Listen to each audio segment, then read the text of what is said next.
Hello दोस्तों, आज हम बात करने जा रहे हैं बूचर्स बॉय मूवी के बारे में। उम्मीद करती हूँ आप लोगों को इसकी एक्सप्लेनेशन जरूर पसंद आएगी और पसंद आए तो प्लीज चैनल को सब्सक्राइब करना, वीडियो को लाइक करना, वीडियो को शेयर करना और वीडियो पे कमेंट्स करना बिल्कुल भी मत भूलिएगा। दोस्तों, मूवी की स्टार्टिंग में हमें एक लड़की को दिखाया जाता है जो एक शॉप पर पहुंचकर कुछ ऑर्डर करती है। तभी वहाँ पर मौजूद एक गाड़ी में से कुछ लोग बाहर आकर उसे किडनैप कर लेते हैं। फिर हमें एक रेस्टोरेंट के बाहर का सीन दिखाया जाता है जहाँ पर बहुत से लोग जानवरों को बचाने के लिए स्ट्राइक कर रहे होते हैं और लोगों से उन्हें ना खाने की रिक्वेस्ट भी कर रहे होते हैं। उसी समय रेस्टोरेंट में बारबी, सिसी और उसके भाई माइक को देखते हैं जो बारबी के बॉयफ्रेंड कैनी का बर्थडे सेलिब्रेट करने के लिए वहाँ पहुंचे होते हैं। जिसके बाद वो लोग गाड़ी में फ्यूल डलवाने के लिए गैस स्टेशन के पास पहुँचते हैं। तभी बारबी वहाँ मौजूद स्टोर में जाती है और वहाँ पर मौजूद लड़कों के ऊपर सामान फेंकने लगती है, जिससे वो लोग बहुत ज्यादा चिढ़ जाते हैं। लेकिन इससे पहले कि वो बारबी को कोई भी नुकसान पहुंचा पाते, बारबी बाकी लोगों के साथ गाड़ी से वहाँ से निकल जाती है। लेकिन वो लड़के भी उसका पीछा करने लगते हैं। तभी अचानक से उनकी गाड़ी के आगे एक गैंग का डॉग आ जाता है, जिससे उन दोनों लड़कों की गाड़ी का एक्सीडेंट हो जाता है। इसलिए वहाँ पर मौजूद कुछ गैंग मेंबर कैनी की गाड़ी का पीछा करने लगते हैं। बाकी दो गैंग मेंबर वहीं रुककर उन दोनों लड़कों की तरफ बढ़ने लगते हैं। हालांकि उनमें से एक मरे हुए डॉग के बदले पैसे देने की कोशिश करता है, लेकिन वो गैंग मेंबर रॉड से उस पर अटैक करके उसके हाथ को बहुत ही बेरहमी से तोड़ देता है।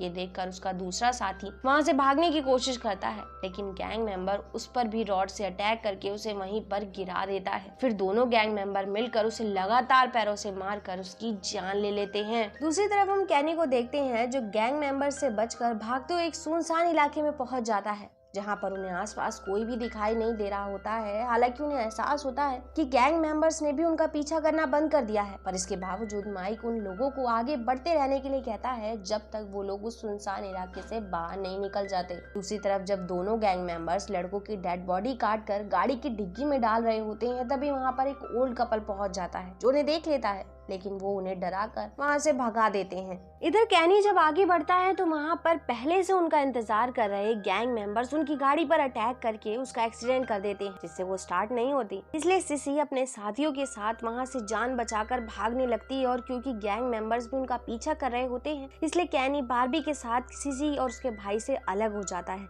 लेकिन कुछ दूर भागने के बाद बारबी थक जाती है और आगे जाने से साफ इनकार कर देती है। हालांकि कैनी उसे समझाने की कोशिश भी करता है तो वो उससे कहती है कि तुम्हारे पेरेंट्स के पास बहुत पैसा है, इसलिए तुम उन लोगों को पैसा देकर यहाँ से भेज दो। लेकिन ये प्लान कहीं ना कहीं कैनी को बहुत ही ज्यादा बचकाना और बेहुदा लगता है, इसलिए वो बारबी को छोड़कर वहाँ से आगे चला जाता है, जिससे बारबी के पास एक गैंग मेंबर पहुंचकर उसकी कोई भी बात बिना सुने उस पर अटैक कर देता है। दूसरी तरफ सिसी अपने भाई माइक के साथ एक जगह पर छुपकर पुलिस को कॉल करती है। हालांकि वो उन लोगों को अपनी सही लोकेशन नहीं बता पाती क्योंकि उसे खुद ही नहीं पता था कि वो इस वक्त कहाँ पर है। इधर कैनी ना चाहते हुए भी बारबी को बचाने के लिए उसके पास पहुँचता है, जिससे मौका पाकर बारबी तो वहाँ से भाग निकलती है, लेकिन वो गैंग मेंबर कैनी को बहुत ही बेरहमी से मारने लगता है। हालांकि कैन उन लोगों को पैसों का लालच देता है, लेकिन इस चीज से उन्हें कोई भी फर्क नहीं पड़ता था। जिसके बाद हम देखते हैं कि एक गैंग मेंबर माइक के पास पहुंच जाता है और उन लोगों के कुछ भी समझने से पहले ही उसे बहुत ही बेरहमी से मारने लगता है। हालांकि सीसी उस पर अटैक करके माइक को बचाने की कोशिश भी करती है, लेकिन तब तक बहुत ही देर हो चुकी थी। इसलिए माइक सीसी को वहां से अपनी जान बचाकर भागने के लिए कहता है। हालांकि ये काफी हैरान कर देने वाली बात थी कि जब गैंग मेंबर को होश आता है तो वो सीसी को किसी भी तरह का कोई नुकसान नहीं पहुंचाता, जिसे मौका पाकर सीसी वहां से भाग जाती है। जिस चीज से गुस्सा होकर गैंग का बॉस उस गैंग मेंबर को गन से शूट कर देता है। जिसके बाद वो सीसी और बारबी को ढूंढते हुए आगे बढ़ता है तो बारबी उसे देखकर एक लॉकर के अंदर छुप जाती है, जिससे गैंग के बॉस के ढूंढने पर वो उसे नहीं मिलती।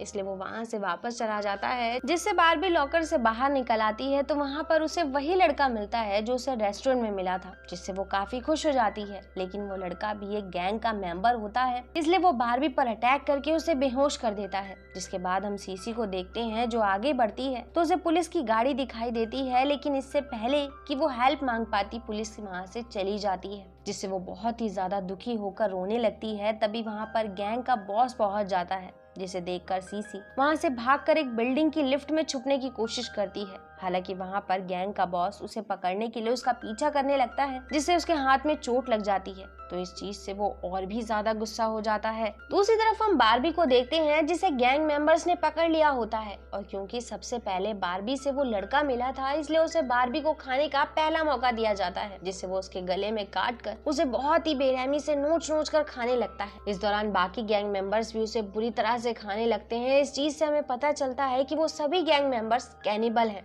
जिसके बाद वहाँ पर सीसी डायनामाइट लेकर पहुंच जाती है, और जब वो बार्बी की ऐसी हालत देखती है तो काफी गुस्सा होती है और सभी लोगों को खुद से दूर रहने की धमकी देती है। जिसके बाद वो वहाँ से भागने की भी कोशिश करती है, लेकिन सभी गैंग मेंबर्स उस पर अटैक करके उसे पकड़ लेते हैं और उसके पास मौजूद डायनामाइट उससे छीन लेते हैं। हालांकि जब गैंग मेंबर्स सीसी को लेकर वहाँ से जा रहे होते तभी वहाँ पर पुलिस पहुँच जाती है। लेकिन हैरान कर देने वाली बात तो ये थी कि सीसी के हेल्प मांगने के बावजूद वो पुलिस ऑफिसर उसे इग्नोर करके वहाँ से चले जाते हैं। इस बात से ही क्लियर हो जाता है कि गैंग मेंबर्स बहुत ही ज्यादा खतरनाक है और उनसे पुलिस ऑफिसर भी डरते हैं। फिर वो लोग सीसी को जेसिफ नाम की एक जगह पर ले जाते हैं, जहाँ पर इलेक्ट्रिक रॉड लेकर एक डॉक्टर पहुँचता है।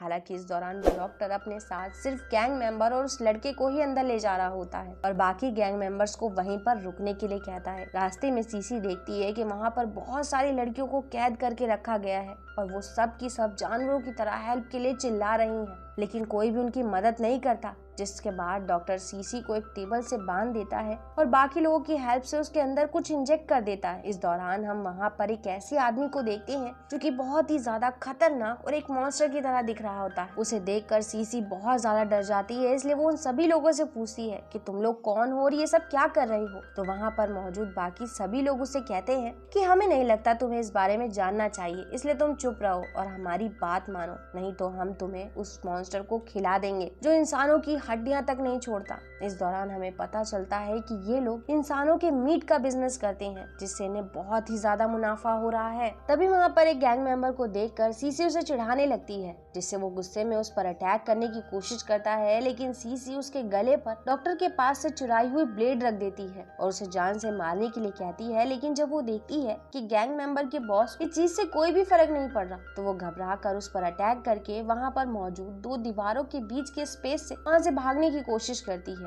और किसी तरह से बचते बचाते एक रूम तक पहुँच जाती है, जहाँ पर उसे एक आदमी मिलता है जिसका नाम काल होता है। हालांकि इस दौरान वो आदमी काफी अजीब तरह की हरकतें कर रहा होता है और अपनी पूरी बॉडी पर उसने किसी तरह की क्रीम लगाई होती है, लेकिन वो सीसी को देखकर उसे बचाने का वादा भी करता है और कहता है कि मेरी बेटी को भी यहाँ पर कैद करके रखा गया है जिसका नाम रेचल है और मैं उसी को बचाने के लिए ही यहाँ पर आया हूँ। तभी वहाँ पर एक गैंग मेंबर उन्हें देख लेता है, लेकिन इससे पहले कि वो उन लोगों पर अटैक कर पाता, काल उसे शूट करके मार देता है और फिर अपनी बेटी को बचाने के लिए सीसी के मना करने के बावजूद उसी रास्ते से आगे बढ़ने लगता है जिससे सीसी उसके पास पहुंची थी। जिसके बाद सीसी गार्ड को सोता हुआ देखकर एक रूम में पहुंचती है तो देखती है कि वहाँ पर रेचल मौजूद है, तो वो उसके पास पहुंचती है और उससे वहाँ से चलने के लिए कहती है, लेकिन रेचल इस चीज के लिए साफ इनकार कर देती है और वो कहती है कि ये लोग बहुत ही अच्छे हैं, बस इस समय थोड़ा सा गुस्सा है क्योंकि मेरा मिस कैरेज हो गया है। हालांकि रेचल इस तरह की बातें सुनकर सीसी समझ जाती है कि उसे किसी तरह का नशा दिया गया है, इसलिए वो जबरदस्ती उसे वहाँ से ले जाने लगती है।